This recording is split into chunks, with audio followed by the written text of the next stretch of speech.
Detik-detik ledakan yang terjadi pada sekelompok pejuang ISAF di Iet Taliban Afghanistan ramai beredar di media sosial Telegram pada Senin 12 Desember 2022.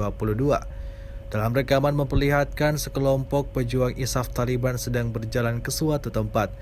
Tiba-tiba ledakan dahsyat menerjang mereka. Akibat ledakan dahsyat itu, kepulan asap tebal memenuhi area tersebut. Dikabarkan setidaknya satu orang terluka parah akibat ledakan itu. Dalam keterangan unggahan tidak dijelaskan dari mana ledakan itu berasal dan siapa yang meluncurkan serangan tersebut. Hingga video ini beredar, beragam komentar dituliskan warganet.